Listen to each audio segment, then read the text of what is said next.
9월의 네 번째 목요 묵상입니다. 아침 저녁으로 온도차가 많이 나고 있어요. 우리 모두 건강에 유의하시기를 바랍니다. 오늘 우리에게 주시는 말씀은 구약성경 사무엘하 3장 17절에서 21절의 말씀입니다. 아브넬이 이스라엘 장로들에게 말하여 이르되 너희가 여러 번 다윗을 너희의 임금으로 세우기를 구하였으니 이제 그대로 하라.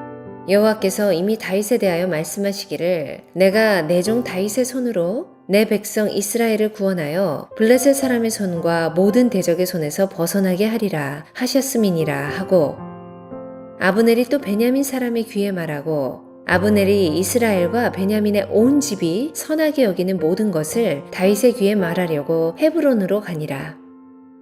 아브넬이 부하 20명과 더불어 헤브론에 이르러 다윗에게 나아가니 다윗이 아브넬과 그와 함께한 사람을 위하여 잔치를 배설하였더라.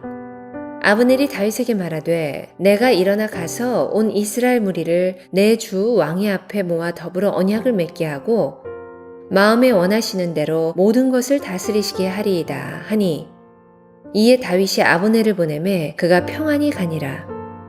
사무엘하는 다윗이 이스라엘의 왕이 되어 통치하는 내용을 기록하고 있는 말씀입니다.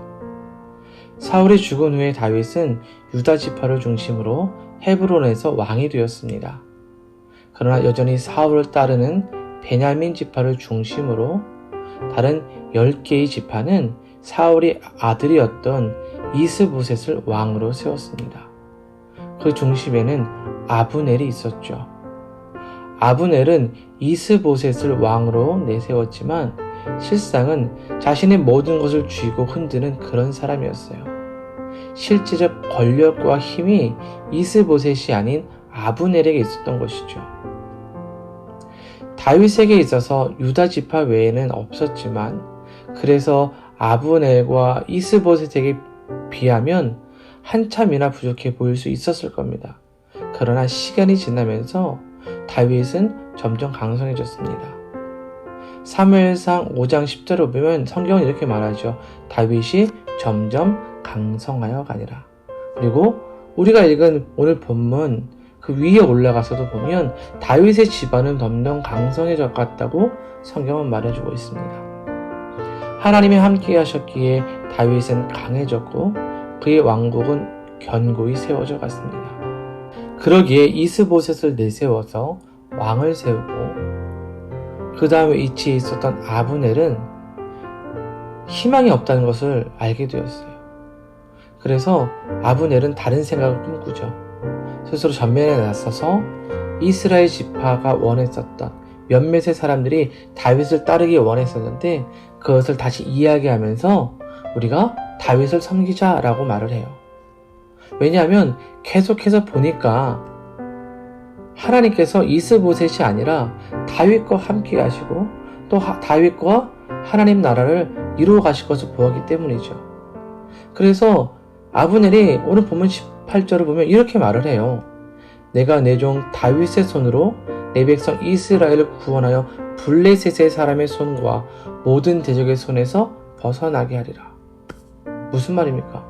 다윗을 통하여 블레셋으로부터 구원하게 하신다는 내용이죠. 이것을 아브넬이 이야기하고 있는 거예요. 그래서 아브넬은 남겨져 있던 10개의 지파에 가서 그 장로들을 만나 설득을 해요. 그러면서 이제 다윗을 온 이스라엘 지파가 왕으로 모시겠다라는 약속을 받아냅니다. 그런데 그 중심에 누가 있어요? 아브넬이 있던 거죠. 이 일을 진행하는 사람이 아브넬이었던 겁니다. 그래서 아브넬이 다윗을 만납니다. 아브넬은 다윗에게 온 이스라엘 지파가 다윗을 왕으로 모실 것을 제가 약속을 받아왔습니다 라고 말해요. 그러면서 하는 말이 내가 그 일을 해주겠다는 거죠. 사실 나라와 나라 간에 왕과 왕이 만나서 어떤 결정을 하게 되면 그 일을 결정하도록 보냄을 받은 사람이 있겠죠. 그 보냄을 받은 사람이 온다 할지라도 그 사람은 왕의 명령으로 왔다고 해야 해요. 그러니까 아브넬이 온다 할지라도 이스보셋의 명으로 왔다고 해야겠죠. 그런데 오늘 성경을 보면 단 한 차례도 이스보셋의 이름이 언급되어 있지 않습니다. 무슨 말입니까? 자신이 이 일을 이루고 있다는 것을 말해주는 거예요. 그래서 21절을 보면 아브넬이 다윗에게 말하되 내가 가서 라고 표현하고 있어요. 내가 가서 당신이 이스라엘의 왕위에 오르도록 도와주겠다라는 거죠. 언약을 맺게 해주겠다라는 거죠. 저는 이 말씀을 묵상하면서 아브넬이 어떤 사람인지를 충분히 짐작했습니다. 그가 세상의 욕심을 따라 자기 중심적으로 살아가는 사람이었다는 거죠. 그럼 다윗이 어떻게 반응해야 할까요? 교만하고 자기 중심적인 기회적인 아브넬을 받아들여서는 안 될 겁니다. 하지만 다윗은 오히려 좋게 여겨요. 그리고 심지어 아브넬에게 잔치를 베풀어 줍니다. 물론 다윗에게 있어서 거절할 수 없는 좋은 제안이죠. 더 이상 헤브론에서 이스라엘이 나누어진 반쪽짜리 왕이 되지 않아도 되고 또 더 이상 피를 흘리지 않아도 돼요. 이렇게 보면 사람의 계산과 방법, 아브넬의 계획이 완벽해 보인다는 거죠. 그런데 이후에 어떤 결과가 일어날까요? 아브넬은 원래 다윗과 대적할 때에 군대 장관으로서 이 다윗의 부하 장수였던 요압의 동생을 죽였어요.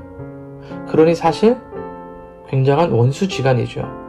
왜냐하면 지금 다윗에게 있어서 가장 강력한 부하 장수는 요압이었거든요. 그러니까 아브넬이 다윗을 찾아올 때에 요압이 그 자리에 없었어요. 일부러 없을 때에 찾아오도록 했어요. 불편한 관계를 만들지 않은 것이죠. 나중에 이 사실을 알고 요압이 다윗에게 와서 불만을 토로하죠. 우리는 아브넬을 믿을 수 없다라고 말해요. 그리고 나중에 아브넬은 결국 요압의 손에 죽게 됩니다. 물론 다윗은 아브넬의 제안에 따라서 원하는 바를 이루게 돼요. 하지만 그 원하는 바가 이루어진다고 했을 때에 그 과정이 선했다라고 말할 수가 없죠. 또한 이 방법이 하나님의 뜻이라고 할 수도 없어요. 왜냐하면 오늘 본문에서 보면 다윗은 이 상황을 맞이하게 될 때에 하나님을 찾고 또 하나님께 묻고 기도했다라고 말하지 않기 때문입니다. 다윗은 전쟁할 때에도 또는 어려운 백성을 도울 때에도 하나님께 구하고 기도했던 사람이에요. 하지만 지금은 그렇지 못해요. 그러니 그가 취한 방법이 선하지 못했던 겁니다. 소위 요즘 말로 아브넬과 짬짬이를 한 거죠. 목적을 위해서 수단과 방법을 자신들의 뜻대로 사용한 겁니다. 인간적인 생각대로 사용한 것이죠. 여러분, 우리의 인생이 하나님 앞에서 선하다고 인정받기 원한다면 결과만이 아니라 수단과 방법도 선해야 합니다. 하나님은요, 결과만이 아니라 우리의 그 수단, 우리의 동기를 보세요. 왜냐하면 인생의 모든 결과는 하나님께서 주시기 때문이죠. 잠언은 우리에게 이렇게 말해줍니다. 잠언 10장 9절에서 사람이 마음으로 자기의 길을 계획할지라도 그 걸음을 인도하시는 분은 여호와시다. 여러분, 오늘날 세상 사람들은 결과만을 위해 살아가는 인생이죠. 돈을 위해서, 자신의 어떤 목적을, 성공을 위해서. 그래서 좀 더 빠른 길이 있다면 그것을 선택해요. 그런데 빠르다고 편하다고 선택하면 반드시 부작용과 문제를 만들어낼 수밖에 없습니다. 여러분, 밴쿠버에서 이민자로 살아가는 거 쉽지 않죠. 그래서 때론 편법에 대한 유혹을 받기도 합니다. 그리고 어떤 사람들은 그 결과를 얻기 위해 수단과 방법을 선하게 사용하지 못하는 사람들도 있어요. 하지만 우리는 그들과 달라야 하는 하나님의 자녀이며 그리스도인입니다. 우리의 모든 것을 아시고 인도하실 하나님이 우리 곁에 계세요. 그러기에 우리의 삶은 조금 달라야 합니다. 결과만을 위해서가 아니라 결과를 주시는 하나님을 바라보고 우리의 삶의 방향성, 수단과 방법까지 올바르게 해야 합니다. 그것이 하나님께서 원하시는 그리스도인의 삶이 아닐까요? 이를 위해서 하나님께 묻고 또 묻고 기도하는 삶이 필요한 것입니다. 오늘 하루 우리 하나님께 묻고 기도하며 우리의 믿음의 바른 길을 찾고 하나님께 주시는 아름다운 결과를 얻는 하나님이 기뻐하시는 믿음의 사람이 될 수 있기를 주님의 이름으로 축원드립니다. 기도하겠습니다.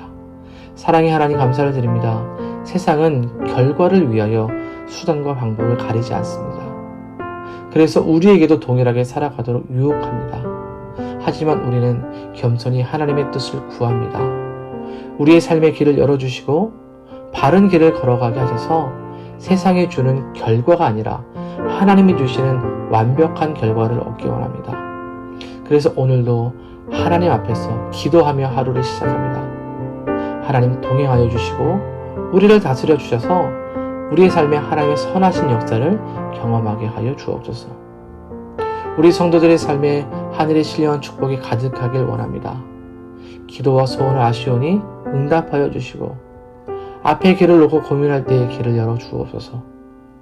건강으로 힘겨워하는 성도에게는 치유의 은혜를 허락하시고 공부하는 우리 자녀들에게는 지혜와 명철을 주시옵소서. 주님으로 인하여 만족하며 하나님이 주시는 평강이 가득한 하루가 되게 하여 주옵소서. 예수님의 이름으로 기도드립니다. 아멘.